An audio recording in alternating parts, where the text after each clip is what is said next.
Alright guys, it's time for the Hyundai Elantra GT Sport POV night drive. This will give us an opportunity to see what the car looks like from the cabin at night, and it will give us an opportunity to push it just a little bit more without traffic. Also, it's nice and crisp and cool outside tonight, so we'll be getting just a little bit more boost, which is never a bad thing.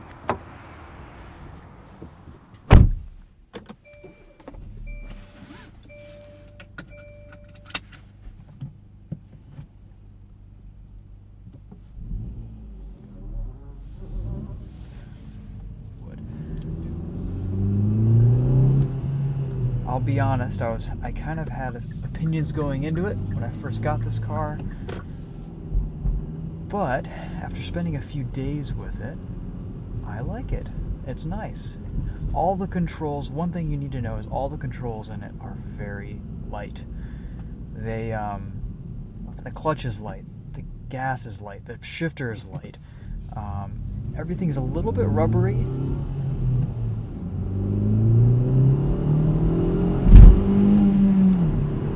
It's got some power, and that kind of makes up for it. 201 horsepower from this 1.6 liter turbocharged engine. The brakes are good. It handles pretty well.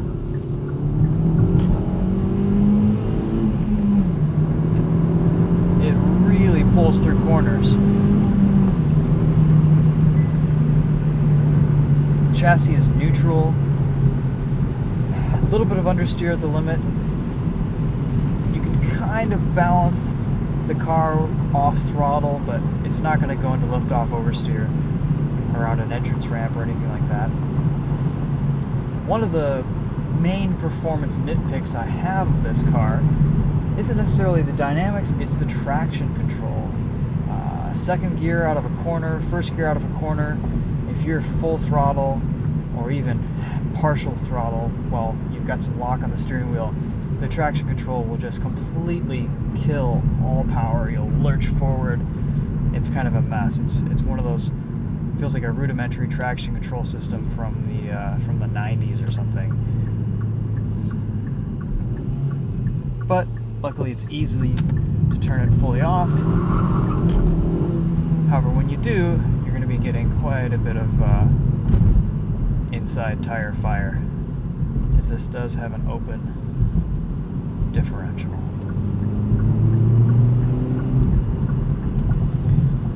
Impressive torque though. I mean, I really like the power band on this car. It feels good.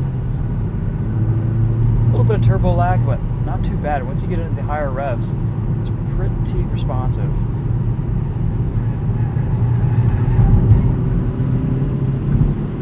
Things come alive after about 3,500 RPM.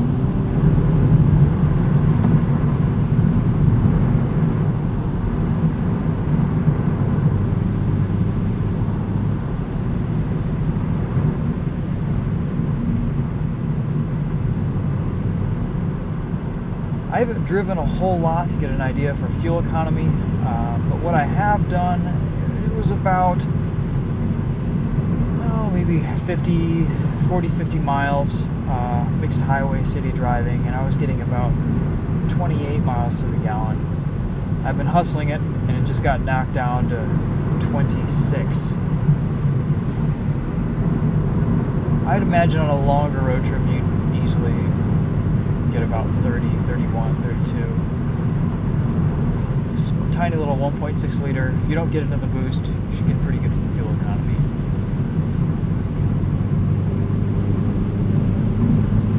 A little bit of wind noise at speed. You can kind of tell the difference between at speed and slowing down. Road noise, wind noise, NVH just increases a little bit.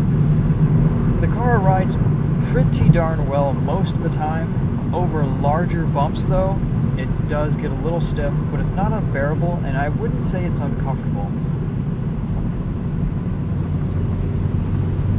Overall, the suspension in this does feel pretty darn good. It feels sophisticated. I mean, the Elantra GT kind of has its own suspension setup, and that's part of the the big thing Hyundai's been hyping up with this car is just that it is kind of its own little performance hot hatch.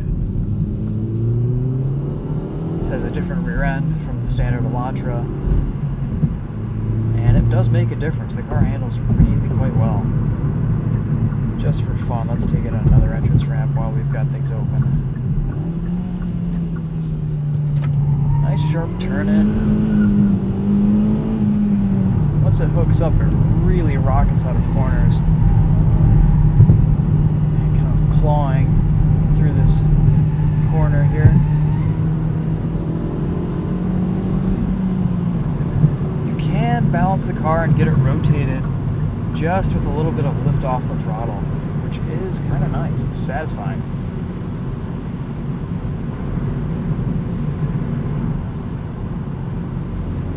Cruising at about 2,700 RPM at 70 miles an hour.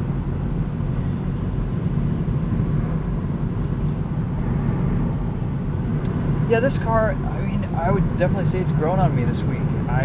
This is the second time I've had a chance to drive this. I drove it in a launch event a few months ago.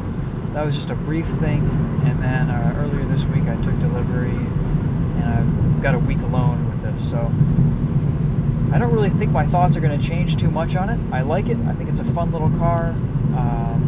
If you're looking for something in this price range that's just maybe a little bit more livable and more spacious than some of the competition, you probably can't go wrong. Personally, I would prefer something that's rear-wheel drive, but I understand if you need 4 full seats and a hatch.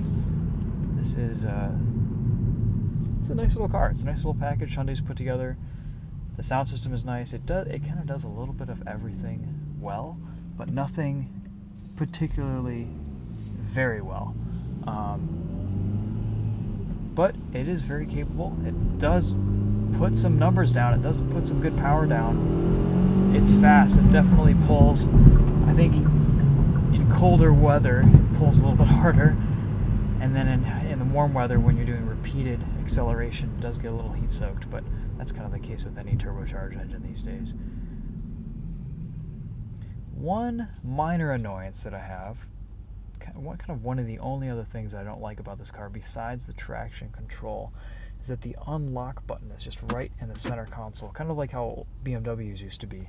I wish it were on the door just so that I could open up the door, unlock everything, not have to reach all the way into the car.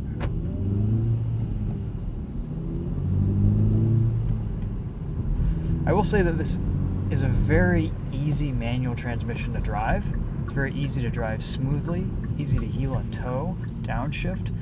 If you're just learning to drive a stick shift, this would be an excellent car to learn on and have as your first stick shift car. Well, I think that sums it up. I like the seats. They're comfortable. I like the interior. It feels nice. Touch points feel good. Driving position is decent. I think it's comfortable. Yeah. Fun to drive. Let me know if you guys have any questions. I'm going to wrap this video up here, and we'll see you guys in the next one. Thanks again for watching. Take care.